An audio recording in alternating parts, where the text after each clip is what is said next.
Hello everybody, what's up? Cedric and Cedric here, CRWC commentary, Friday night SmackDownish, coming to you from Riyadh this week. So, okay, cool. That's where they are.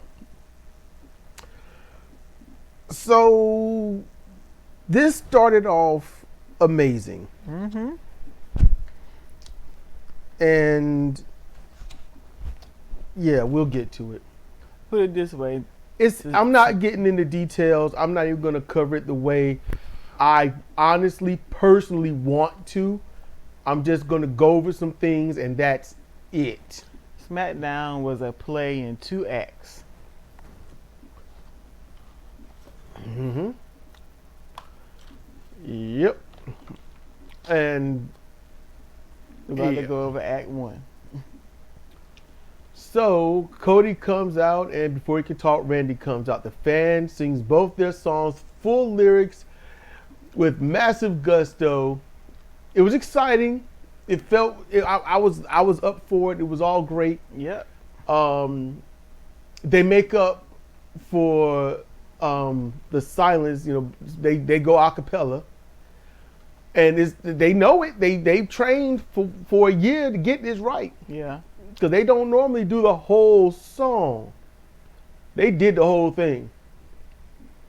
Randy talks up Cody having a great match with Jay, which we and anyone else should agree. Mm-hmm. Randy says he needs the crown to get his 15th title, to get back at Gunther, who beat him before, and also to get back at John Cena, who humiliated him and defeated him in front of his family in his hometown, yada, yada, yada. She was like, you did that. Yeah, you should have knew what was gonna happen. You shouldn't have told them to be there in the front row. You're like, stay at home, you know. Yeah, don't show up. Don't show up. I know what's going down. That's going on a fan's point of view. It was like, well, why you stupid? You knew he wasn't gonna lose the belt. Mm-hmm. You know, going on business. Okay, this is a great way to push a storyline. Yeah. So it's good. Cena tells Cody there's no limit or low level to keep him from getting that crown. Orton. Yeah, Randy tells Cody. Not Orton. You said Randy tells Cody, but you said Cena at first. Oh shit, my bad. Mm-hmm. Yeah, I saw Cena. Cena's written above Randy, so I just went with that. And that's the last thing we saw. Yeah. Saw. Okay, my bad. And it was weird. So Cody brings up that nobody has let him get a word in inchwise for quite a bit now. Yeah. And that saves him on promos. That's good. But then he's like, look, you and Cena got 30 world titles between you, so embarrassment is not a word I would put with it. I'm like, yeah, that's true. Mm-hmm. That's true. Definitely. Cody brings up, he's like, the first time I was in WWE, my first time there, I slapped my father. I'm like, oh. I thought he said Randy slapped his father. I thought he said he did. I don't really care. Okay. I was typing, half listening. So he said someone slapped his dad. Does it really matter? I mean, at this juncture, I'm like, you had if Randy slapped your dad, you have had 2.5 years to get revenge on that. You haven't taken it. Yeah, I think that was just water under the bridge. You had some years before you left WWE to get some revenge on that. And if you did it, then why you bring it up? Yeah, I think Randy must have done it because otherwise there's no point bringing it up. Yep. And then he says, let's see, Randy took him under his wing, which, yeah, they was mentioning that. Cody says that he needs the title just a little bit more. Or needs the crown just a little bit more. But he didn't really make up a good argument either. So, yeah, that was nice, I suppose.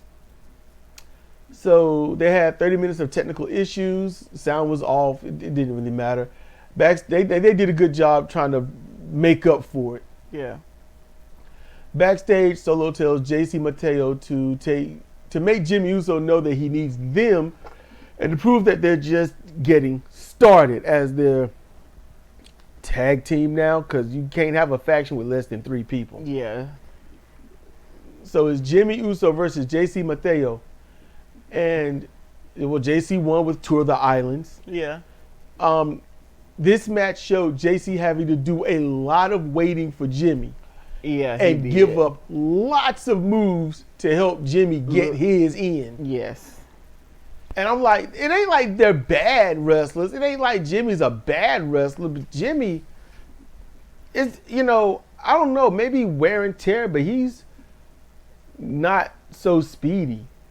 Yeah, and JC, we've seen what he can do. And he's having to slow himself down. A whole lot. His pacing is having to slow way down. And you can see it. His body is in go mode, but he's got to mentally stop it. Mm-hmm. Because he would be plowing through these people. It would look terrible for the other wrestler. I mean, it would be a devastating squash if he could go the way his body wants him to. Yep. And after the match, Solo talks to Jimmy, who pops him in the face, and JC attacks him from behind, beating him down. Jacob runs in with the belt, attacks JC with ease, hitting the Samoan drop before locking eyes with Solo, who belts. You think that's Thunder? It sounds like Thunder. Or is that messing with his truck? I don't know. We can never tell here. Anyway, Jacob hits the best moonsault ever on JC before staring down Jimmy, who shoves him out the way, Jacob out the way, away from a stick attack from Solo. Jimmy foot jabs Solo, who scampers off. In the back, the tag teams argue amongst each other as DIY wants them to fight against the Wyatt Six. Andrade comes in and Aldis offers him a tag partner to go against DIY, and DIY's like, why? What in the world? This is stupid. It makes no sense. And I'm like, yeah, I agree. Yeah. And I was like, it makes no sense since Andrade isn't known for tag teaming right now. And I guess, and this is what I was thinking, but it didn't go down that way. I guess he'll get Berto or Angel to do, to tag with him to further the nearly forgotten storyline, but it didn't go down that way. And it's completely forgotten. So next we get the U.S. women's title, Zelina Vega versus Julia. Julia won with the Northern Light Bomb after a few botches and lifeless knee bombs. And for this match, the fans didn't seem to care for either one of them. Not so much. They were still cheering, but, you could tell they kind of died a little bit. And I'm like, I don't know about this. Mm-hmm. I don't know. I mean, this is the Middle East. They don't like women in the Middle East. Nope, they don't. It's like, you good for home care, breeding, sexual release, but after that, no. And if y'all mad at me saying that, why you mad at me? I'm just telling you what they do. Yeah. If they don't want that to be true, they need to stop doing it. That's true. It's simple. If I'm going around, knocking people kneecaps off so they can be a foot shorter, and I get tired of people calling me a kneecapper, I need to stop capping knees. It kind of makes sense. Yeah. So Wade Barrett interviews Jade Cargill and Asuka. So Jade comes down looking impressive and confident. Nearing the end of the aisle, some fan says something to her, and it heavily alters her mood. She was pissed. You could see her wave the verbiage off twice, but her mood was fully ruined. Yeah. Personally speaking, it was something sexist or racist. Yep. The fans are not liking Jade before she can even say anything, and she's a baby face. And they are booing. They are booing her. So then they cheer Asuka, who mocks Jade. Asuka does a heel-ish promo, Mm-hmm. and then says she'll win because she's herself. I will win because I am Asuka. They're like, yay! Yeah. She says something rapid in Japanese, and they cheer for that. And Cedra said, as I thought, y'all don't even know what the hell she Y'all said. don't know what she's saying. Y'all cheering. Y'all just cheering because she's saying it against Jade. Yep. And that, I'm like, that's some telling stuff right there. Mm-hmm. Naomi comes out She looking damn good too. Mm-hmm. And she starts talking up why she is doing her best. Now, she doesn't even get into what she's saying. Not really. Doesn't even get into insulting anybody Like, or saying anything inflammatory. The best she got was, I've got the case, so I've got all the power. And immediately the fans are telling her, shut the, and obviously up. Uh-huh. With much vigor. Yes. They might as well have been singing to somebody's song. Mm-hmm. And I'm just sitting here like, man, y'all hate Jade? No, y'all don't like Jade. You have grand venom against Naomi. If Naomi had this level of heel status in the United States, I'll be like, all right, I get you. I wouldn't be able to tell the difference. But Naomi in the States is sort of between booze and, maybe. And someplace she gets cheered. Uh-huh. Like when she won the Money in the Bank. Oh, they cheered. They cheered. She was a heel. She was a heel. She kneecapped Jade. She said on 2 occasions some vitriolic stuff towards Bianca Belair. She did that. She ran into matches. She's cheated, used weapons, and when she won and when she got that briefcase, they were all about it for her. Mm-hmm. And she come here, can't even get words out, and they're telling her to shut up. Mm-hmm. Yeah. And if y'all can't see it, then what is wrong with y'all? Naomi says she's got all the power. She's Miss Money in the Bank, yada, yada. She talks minor trash, and then Jade just rushes her at the apron trying to knock her off. And then Asuka sneaks her, kicks Jade down, and the fans cheer that. Oh, cheer wildly. That was all heel work by Asuka. Yes. Not Wade's Asuka, but that was all heel work, and they cheered it against a babyface. I know the wrestling scene and whatnot has been changing, but this is different. Yes, it is. And my note was, unless hate drives you, Naomi and Jade need to turn down future trips to the Middle East. Yes. They should not be forced to be subjected to this. None of the women need to be going there. None of them. This is my thing in life. Don't go where you're not welcomed. Just don't. Don't go. They don't have to be there. If they're not there for a week, it'll be just fine. Yep. Just don't go. In real life, don't go. Mm-mm. If you are not welcome somewhere, don't go. Eventually, you know what happens? You are missed. And they will blame you for not showing up. Trust, I know. And while they blame you for not showing up, they won't care that you're not showing up. They just want someone to blame until there's no one else to blame but themselves. And then they absolutely shut up. So that's what you do. Mm-hmm. In the back, Aleister Black talks to both general managers. Ron Killings come in, it's like, I'm driving this. I'm like, oh. And then when he barges in wanting Cena, he's told, Cena's not here for you. Mm-hmm. He's here for CM Punk. Now, Aleister Black is trying to conduct business. Ron barges in. This is twice he done gotten his way. Yeah. But I had to note. Okay, 2 notes. What I just said, this is twice he's interrupted him. But Aleister said nothing and left quietly not long after Killings left to go find Cena. But what made the whole situation worse is that Killings walks in, stands in between Scrap Iron, Adam Pearce, and Aleister, and then looks back at Aleister and says, "Back up, bruh." What? No, it was funny, but I was in such a sour mood I couldn't even enjoy any of it. And so then he left, and what's the other one's name? Aldous is like, I'm sorry, Alistair. We're gonna get to what you want in just a second. Alistair holds up his hand Like, without no, saying a word. I got this. And walks Yep. off. Like, yeah, Now, I got this. Don't worry about it. My note is Ron, the Truth Killings, is a babyface. Uh-huh.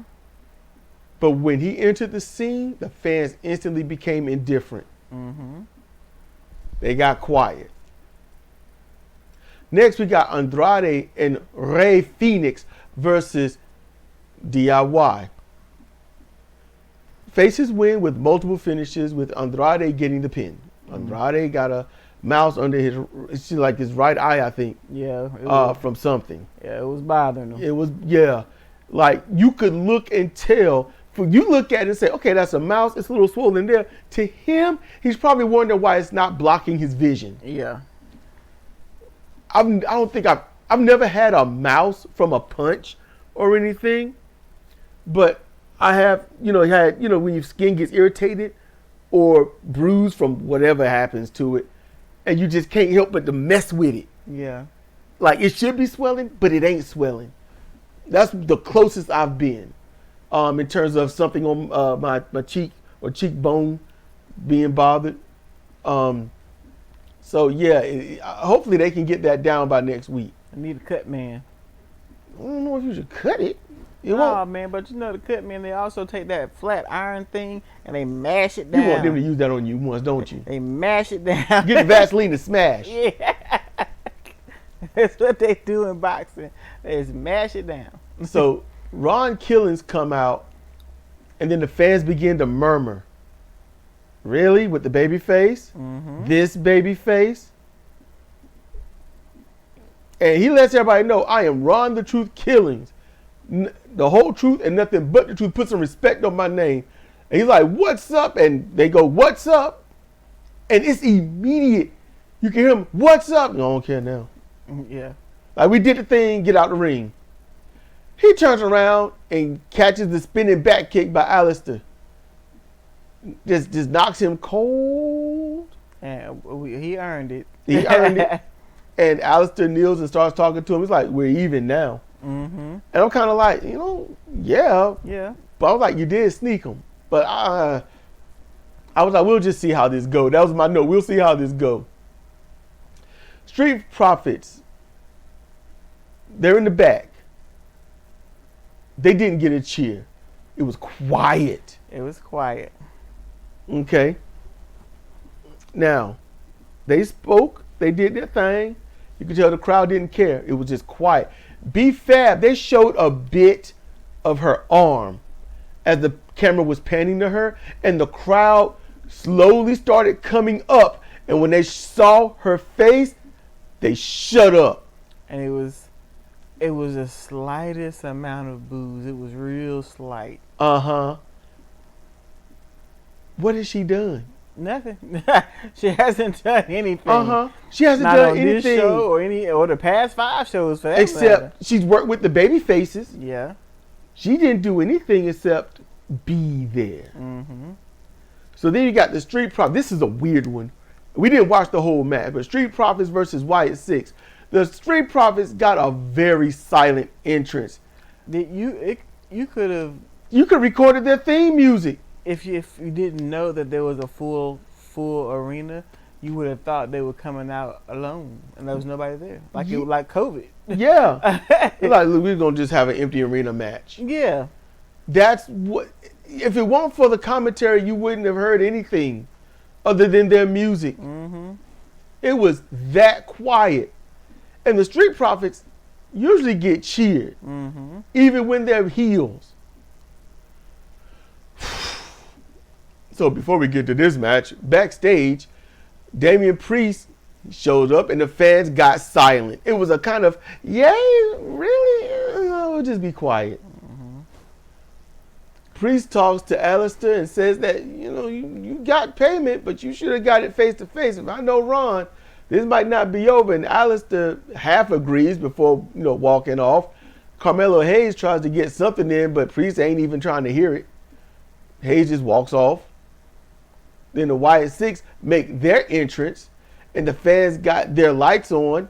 Yep. They are full into that. Fully participating. Yep, and silent, but they got their lights on. You know, and this is still absolute silence. So some of the fans were trying to sing their song at the end. It was just short-lived. It was very, very, very brief. Mm-hmm. And it had to been, you could probably count out 20 fans that was trying. Early on, the tag teams come out and they even things out. All the tag teams, they come from backstage. The crowd is kind of like, well, you know, y'all are here. We got some claps. There's a little murmuring and whatnot, and the fans didn't seem to care about anyone. But they lightly applaud the Wyatt Six at times in this tag match. They did not cheer for Street Profits. They did not clap for Street Profits. And I was like, I am sick of this. I am sick of it. Like, let's just skip. Exactly.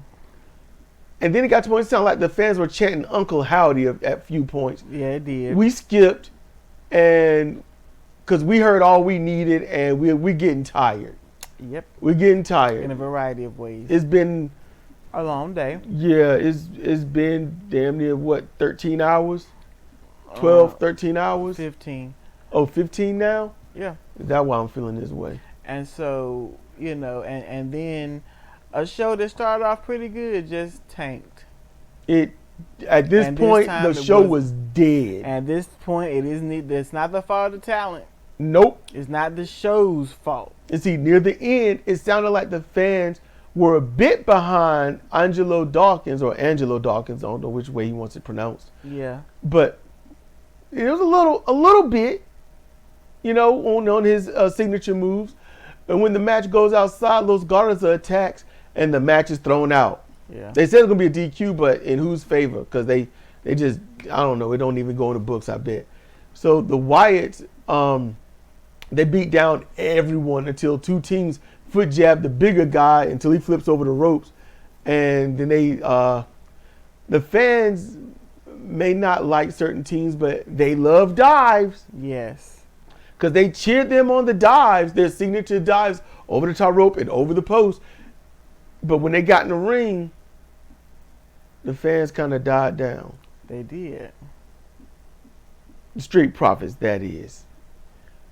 So outside the arena, Jacob and Jimmy, they bond under the umbrella of being anti-Solo Sikoa. Know what I mean? Yeah. Seem to be on the same page. So then we get to the last women's standing match, women's title. Nia Jax versus champion Tiffany Stratton. And during the in-ring wrestler calls, there were tons of fans leaving their seats for the bathroom or other. Get some. I mean, all the floor seats, people just walking around. They didn't give a damn. Nia walked out, and Nia doesn't get silence. She'll get booed here in the States. When she was coming down the ramp, it was silence. Like the arena could have been empty. Yep. And then, you know, she got no applause. And I wrote, I do agree with that because it's Nia Jax and she sucks. But, I mean, a boo? A hiss. Somebody throw a shoe. Nope, nothing. Then Stratton comes out, and it was for a decent cheer. It wasn't much. It wasn't a whole lot, but it was better than silence. Yeah. So I was going to write down each time they had to beat the count, you know, but then after the second one in 2 minutes, I felt I need to explain a good way to do these matches. And it probably went this way, but it looked a little off at the end. But I was like, first, wrestle as usual for about 4 minutes and build towards your more signature moves. Second, go into a few former finishes and then, you know, lead into using furniture in moderate ways. Third, start mixing things up with signature, finisher, and maybe some furniture, maybe. Finally, end it with something unorthodox that isn't done at any other time and score the win. I find that very simple. Mm-hmm. But we got carbon copy. So we skipped to see tons of furniture and Stratton powerbomb Jax off the middle rope through corner anyway, middle turnbuckle, through a non-Slim Jim table. Now see, that's the key. It didn't have Slim Jim on it. Nope. It was on a strong table. That was a weak table. I'm sure they didn't want them. They didn't want their advertisement over there because it's got poke. Oh, and not even that. I mean, Saudi Arabia is problematic. Oh yeah, Saudi pays them a lot of money. It's problematic. So both get up near the 10, but they're holding the ropes. Yeah, that shouldn't have happened. They should have been counted down. Should have been a double knockout. Naomi runs in with the case, and the ref seems to rather fight with her over the case for some reason. Mm-hmm. All the ref got to do is say, "You want to cash it in?" Yes. Take it, and then a 3-way match. That's it. When we stopped watching WWE, that was the rule. You give them the case, they hold the case up, and the match is on. I don't know what all this crap was, but the fans were booing Naomi. Yes, they were. Stratton, and they should because she's a heel. Yeah. But they was booing her for the wrong reason. Yes. Stratton gets the case and uses it on Jax before hitting the finish. Jax gets to all fours by 10, so she's okay for some reason. She should have lost. She was not standing on her own. She was still in the process of trying to get up. But they counted that. Because, you have to get to the finish of the match. Stratton uses the case to knock Jax off the apron through 2 tables when she was counted out, and yet counted out. It's a 10 count. She was outside the ring and she didn't respond. Exactly. She lost twice. And I had to note Tiffany's outfit was really cool. Yeah, she like a Barbie doll. Yeah, she likes Barbie. I wrote that was the 3 words. She likes Barbie. So then we get to Cena. So Cena comes out, talks a bit, and then his first track, Thugonomics, plays with Punk Life on the screen. CM Punk comes out dressed like original Cena when he got into his rap phase. Cena's in shock. Oh, yeah. CM Punk is stealing Cena's original style of promo by rhyming. CM Punk makes tons of references and even throws Drake in there at the end, saying that he lost epically in that battle. Punk's theme plays and the fans sing it, leaving Cena in the ring annoyed, shocked, and a little disturbed because CM Punk looked really awkward. He did. He looked out of place. Very much so. It was like putting dreadlocks on a mouse. It looked really.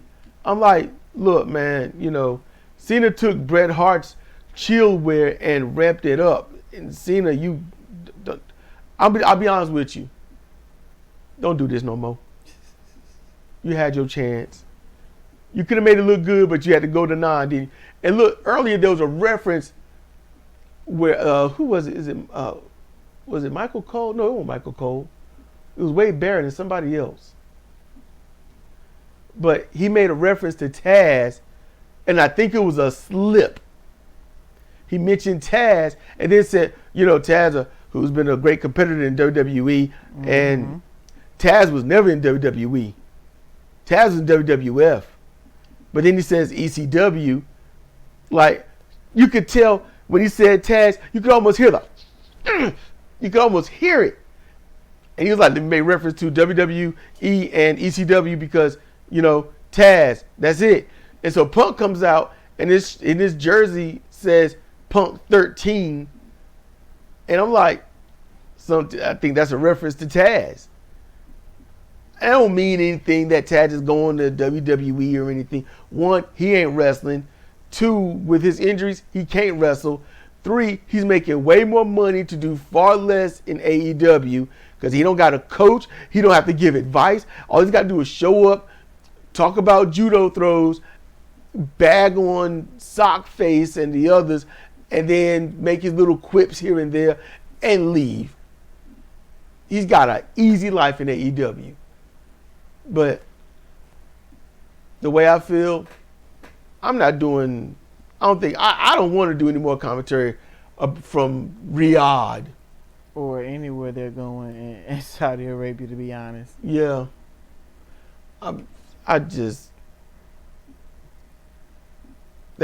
It was highly disheartening. It sickened me. I'm not going to say disappointing. Because I was like, when Jade comes out, it might be a thing. But I didn't think it was going to be like that. It went worse. Because Jade can get boozed even though she's a babyface here in the States. Yeah. But, no, that crowd, I'm going to say it, that crowd was nasty. Mm-hmm. That crowd was nasty. That's not a wrestling crowd. No. Pro wrestling has always transcended that nastiness. Always. There's a history before Star Trek. It was the first kiss was a black and white dude that won the tag titles that they believed they wouldn't, but they did, and it was a kiss in the ring, and everybody was happy. Ron Simmons won the World Heavyweight Championship, and everybody was happy. Doom, heels, won the tag titles. They were heels, and the crowd was like, we are angry, but yet we want to celebrate. Just think about that stuff. Just think about that. Yeah. WrestleMania. Bad News Brown was supposed to be the damn heel. Roddy Piper was supposed to be the baby face, saying that nothing matters. Bad News Brown he was the one that was sympathetic. He got the sympathy from the fans. I'm just saying, Riyadh was nasty. Y'all don't like this? Fine. Y'all downvote this. That lets me know who you are. And I know you ain't got the fortitude to even say why you were downvoted. Because you're cowards if you do. I'm serious. If somebody was hating on you and you called it out, I'm not going to downvote you. I'm not going to say nothing bad about it. Because you would earn your dismay. Definitely. So this is going to do it for us. This has been Cedric Procedure for CR Wrestling Commentary. Friday Night SmackDownish. I want y'all to be cool, be chill, be safe. We'll see you next time.